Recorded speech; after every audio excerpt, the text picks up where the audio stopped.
Hello, what up there? You are watching Atmosphere, and in this video I will be telling you the specification of laptop and desktop if you are in the field of architecture and if you are in the college and you are pursuing architecture as your career. So you will be definitely needing a laptop, and this video is about the specification and the type of laptop that you should be considering. So first of all, if you are a Mac user, just do this.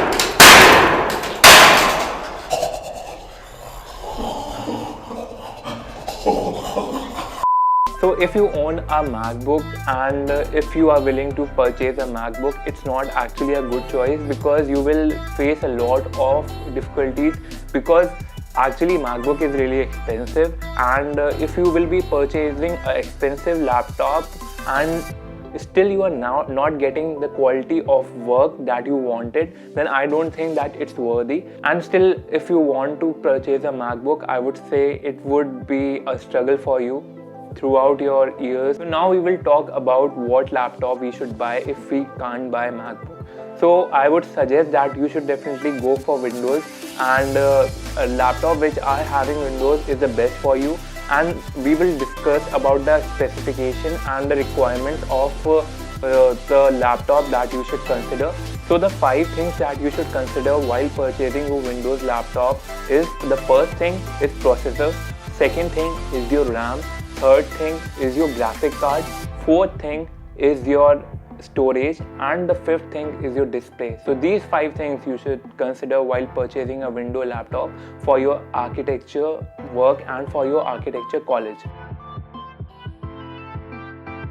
So the first thing that we will talk about is your processor and CPU.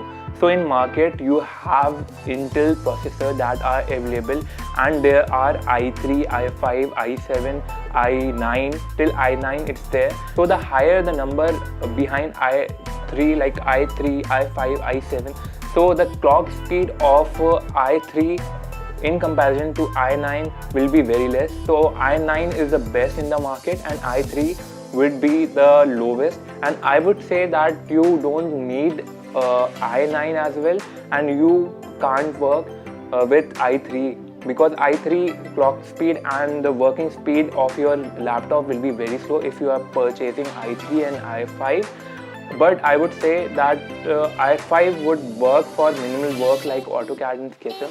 But if you want your rendered, and like if you are getting your render done in your laptop, then definitely you will be needing an i7 or i9 laptop.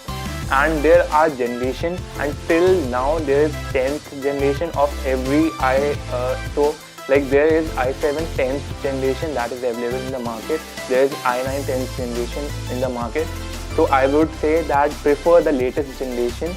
And if you are not getting the latest generation, if the budget of that laptop is very high, you can decrease your budget by taking an like i7 9 gen or i9 9 gen. It would be a better option than going for i5 and i3. So now I will be talking about the RAM of the laptop that you will be requiring as a specification.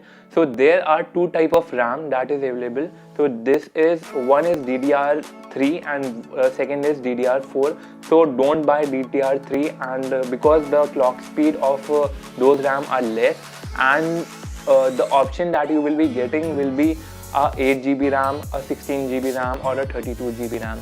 So 8GB RAM is sufficient, but if you want your clock speed high and if you want your multitasking to be done in your laptop, so you will be definitely using a lot of software at a single time, then you will be needing a good RAM. So I would suggest that if you can buy a 16GB RAM, it would be sufficient for you and it will work for a longer time. So now we will be talking about the storage requirement and storage specification that you will be requiring for your laptop. So there are 3 types of storage that are available in the market. One is SSD, that is solid state drive. Second is HDD, that is hard disk drive. And third is hybrid. the combination of both the drive is called hybrid. So first of all, we will understand what is solid state drive. So basically, solid state drive is like your flash drive, and it is the speed of SSD is the maximum, and the price of SSD is actually way more. So if you are looking for a budget laptop, then I don't think that you will be getting SSD in that. You will be getting a HDD. So for that you have to consider HDD. So let's talk about HDD. So HDD is hard disk drive.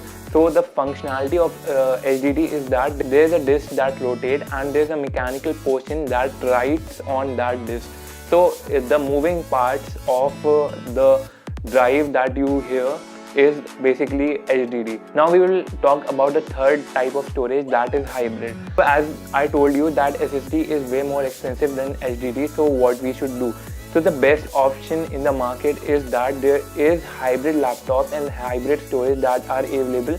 So there is a portion of SSD that is given to the laptop that is way less than HDD. So if you are getting a laptop that is 126 GB of SSD or 256 GB of SSD and is having a hybrid HDD as well that is of 500 GB or 1 TB, it's the best laptop that you can purchase, because the fast working software that you will be needing, you can put them on SSD, and the normal file that you won't be using, you can put that in HDD. So you can separate your storage that way, and it would be a best choice for the storage.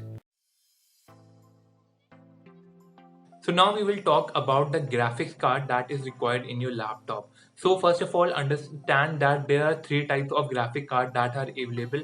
So the first is integrated graphic card that will be lying on the range of laptop within 30 to 50 or 60,000, and I must tell that these graphics card is not meant for architecture, because they are not able to get that load that is provided by the rendering software that you will be using in architecture.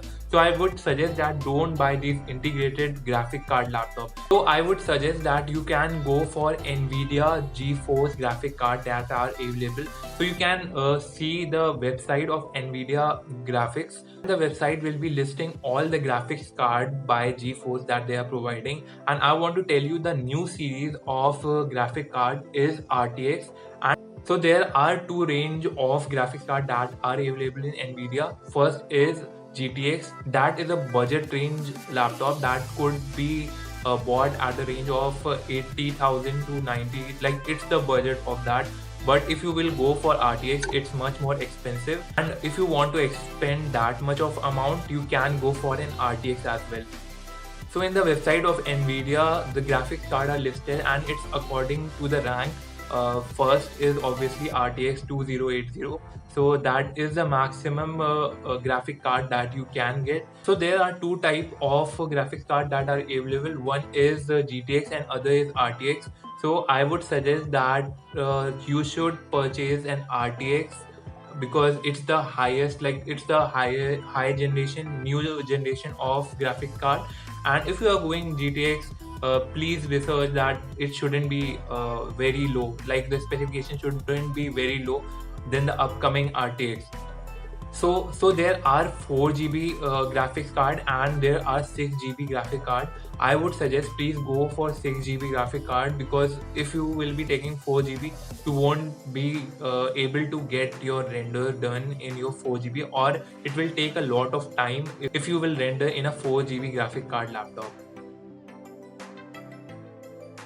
So the last point we will be discussing is about the display of your laptop. So while rendering and while making your sheets and using Photoshop, you want your display to be of high resolution, because the color that will be visible on the screen should be visible on your print. That should be the case. So you should go at least for full HD displays, and the size of the display should be 15.6 inches or more than that, because if you will be watching if you will be doing your work in a very small display, you will be having a lot of trouble, because there will be a lot of function in a small display. Then you will be having a lot of problem because the icon will be very low. the size of the icon will be very low. So I would suggest that 15.6 inch is the minimum size of the laptop that you should be taking. So generally what I do, like when I buy my laptop, it was like I first of all list down the specs that I will be needing, and then I went to various site and compare where I'm getting the cheapest deal for a particular laptop, and the laptop that I chose was this Predator. The laptop that I'm using is Acer Predator Helios 300 core, and the specification of this laptop is the processor is Core i7 8 Gen, RAM is 16 GB, and storage is hybrid 128 GB SSD, 1 TB HDD. Graphics in this laptop is 6 GB, which is of GeForce GTX 1060, and it's a gaming laptop. So guys, one more thing that I want to tell you is that there is some part and some specification that can be upgraded afterward. So if you are looking for a laptop and you want it in a budget, you can compromise with these things that are upgradable, but you shouldn't compromise with a few things that are non-upgradable. So we will be discussing about that now. So the upgradable part of the specification that you will be needing is RAM. So RAM can be upgradable in a few laptops, but you have to ask before buying that laptop whether it's upgradable or not. So RAM is upgradable, and even the storage is upgradable. So if you are having SSD and HDD hybrid storage, you can upgrade your SSD as well as your hard disk.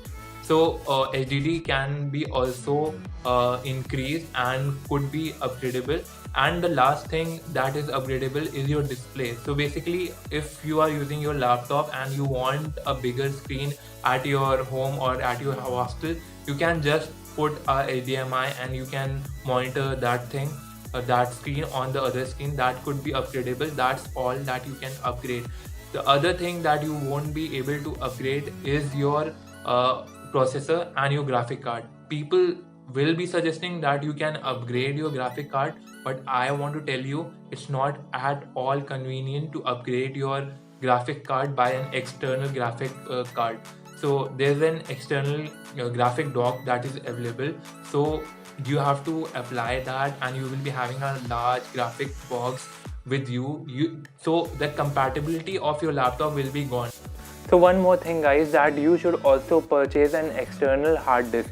So what will be the benefit of an external hard disk with your laptop is that whenever your laptop will be slow, you can put all the files to this external hard disk to free up the spaces of your internal hard disk. So your hard disk of the laptop will be free, and the functioning of your software will be way smoother than before if you will be transferring your access file to this external hard disk. So this is my recommendation that you should follow. That's all for the specs of a laptop that you will be needing for architecture colleges and architecture work.